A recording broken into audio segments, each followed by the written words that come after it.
Hi guys, this is Donna with Love Rocks. Boy, do we have a surprise for you. Many of you know that we had gone on a vacation for the holidays, and I wanted to give you a little glimpse, especially for any of my followers that are in the Arizona, New Mexico area. This is a little B&B that we stayed at in the White Mountains. We did have elk come through the property. We also had some deer. Unfortunately, I enjoyed the deer too much and didn't grab my video camera, so I don't have pictures of it. But I just wanted to give you a little glimpse of this cute little cabin that we were able to rent. We were there for 3 nights and 4 days. And you can get on any one of the websites and look up the White Mountains of Arizona, and you'll be able to find this little cabin. They are dog friendly. We have 2 small dogs, and the property is beautiful. You can see right there, there is a trailhead that goes out into the National Forest, out on what they call the 300 road, and you can walk out through there. There's wildlife. It's very, very quiet. It's tucked away in the back of the forest there. There is paved road all the way up until right before you get to the property. Then there's a little bit of cindered road into the property. Very quiet, very secluded, and yet you are only about 15 to 20 minutes away from town where you can get groceries or just about anything you need. It's right outside the city of Show Low. So for all my friends that are in the Arizona, New Mexico area, if you guys get a chance to get over there and need a rental, please hop on the website. And if you would like to have a link to this particular rental, give me a holler and I'll give you the link to it. But we really had a great time, and the people that we rented it from were wonderful. So once again, this rock is going to be sent out to someone that we pick out of the comments. So we'll randomly pick it. Right now we don't have that many people entering, so I can actually put them on pieces of paper and we draw them. My husband helps me, and we will get this rock out to one of those people that comment. You need to subscribe, like, and comment within 48 hours of this video coming out. If you subscribe, then every video from this point forward, you will be notified when it comes out. So you'll never miss the 45-hour mark. And we do give away every rock that I paint in the tutorials. Okay, so let's move forward. So I had not done any owls, and this one was, I don't know, maybe my first, or I did play with one prior to this, so I'll call it my second owl. So definitely a good rock for beginners. You can use just about any primary paints. I'm showing you here the ones that I have, but honestly, all you need is a basic brown, a basic white, blue, yellow, orange. If you don't have orange, you can always mix the red and the yellow together to get the coloring you want. I wind up doing that anyways because I wind up adding more red to it for shading and a little more yellow to it to give it some highlight. So just your basic colors. And I want to tell you about these new brushes I got. I've talked to you several times throughout my videos about, don't spend a lot of money on brushes. Make sure that you just, get a basic brush. There's not a lot of difference between them. And just the big thing is don't spend a lot of money on brushes. You're going to go through a lot of brushes, especially at first when you're learning, how brushes work and how they feel. I ordered these off of Amazon, and I hope I'm saying it right. Benisi, I think is how you say it. I will leave a link in the description on these brushes. They are amazing. By no means do I get any type of kickback from this. I just want you to know that they really are very nice brushes. They set very well in your hand. They're super comfortable. The bristles are very, very nice when it comes to making your lines straight and thin. I think it came in a set of about 10 and it was less than $15. But I will put the link to these brushes in the description so that you can check them out. They're inexpensive, but I'll tell you, after using several other brushes, these are definitely my favorite. I really enjoyed these brushes. They just seem to have more control.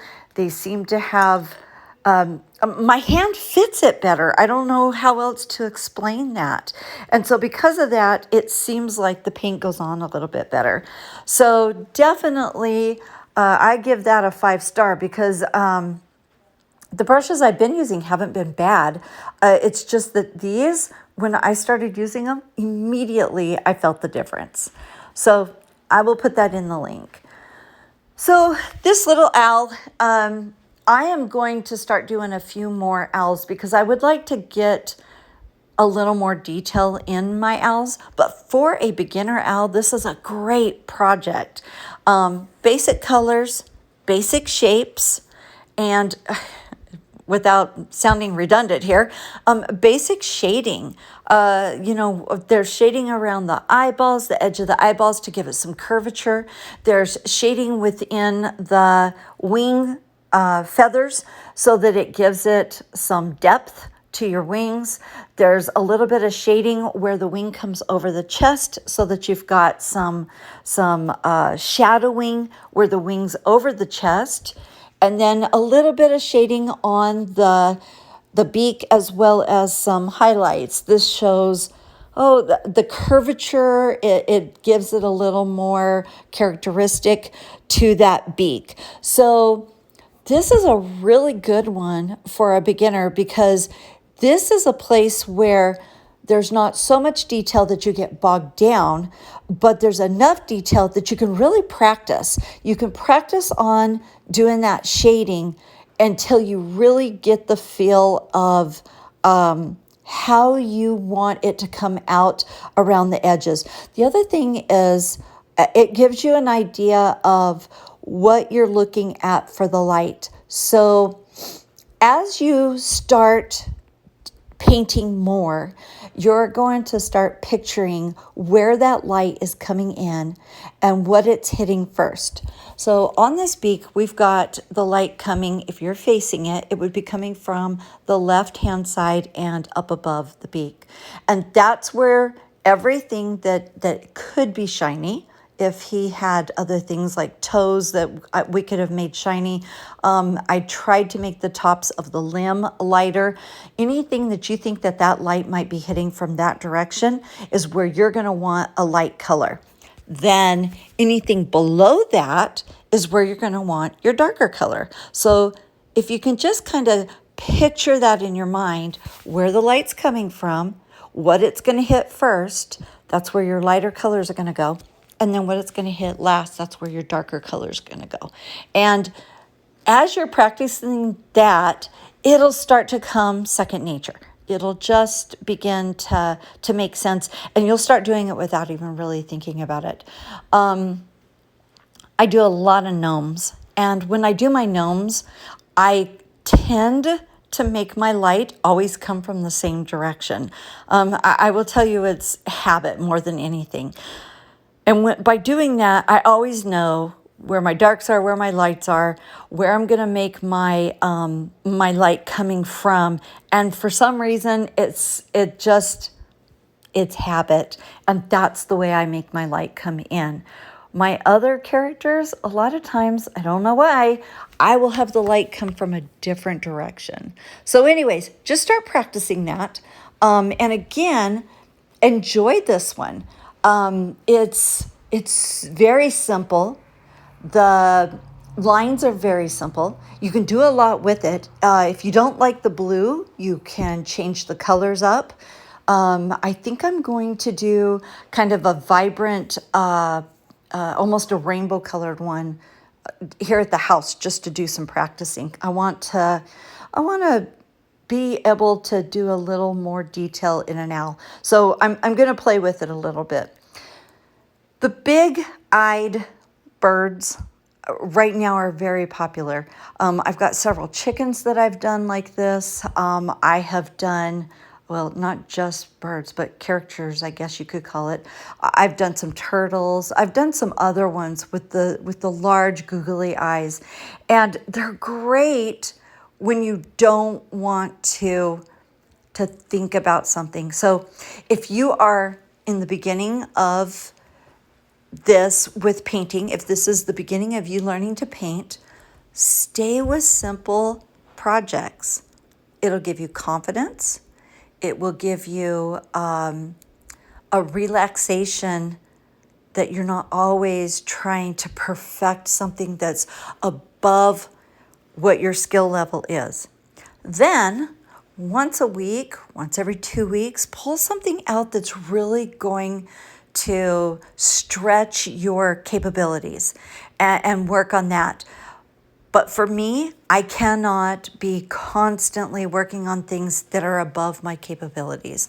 It becomes stressful, and then it's not fun. So I fall back on a lot of these types of rocks in between my heavier, more detailed projects. It's not even February yet, and I did 2 Valentine gnomes this week. Just because I wanted to do that type of painting, I wanted to really play with the characteristics of the lights and the darks. And I don't know, there's just something about doing a gnome for me that is relaxing. So try to do things that you can enjoy and you can practice and you can conquer. Make it easy and do those things that you can really spend some time just perfecting and feeling good about. It will build your confidence. So then when you get ready to do something that's a little harder, if it turns out good, great. But if it doesn't turn out to your expectation, fall back on one of those easier projects, and then your confidence will come back and you'll be like, okay, you know what? Let's give this another try. The other thing with these simpler projects is you learn so much. Like I have learned so much about my paints doing these simpler projects. A lot of my blending, I will dip my brush in the water and just barely, you don't want a brush full of water. You just want a little bit of water. And I will use that as I'm blending, especially if I'm going from a very, very dark color, like a black, into a very, very light color. Using that little dab of water to help with your blending really makes a big difference. That's not something I learned anywhere other than trial and error. And I'm like, I've got to make this blend better than it is.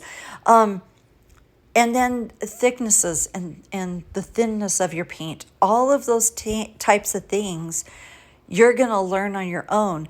I can tell you how it feels to me. I can tell you at what point that I make it thicker or thinner. I can tell you everything that works for me.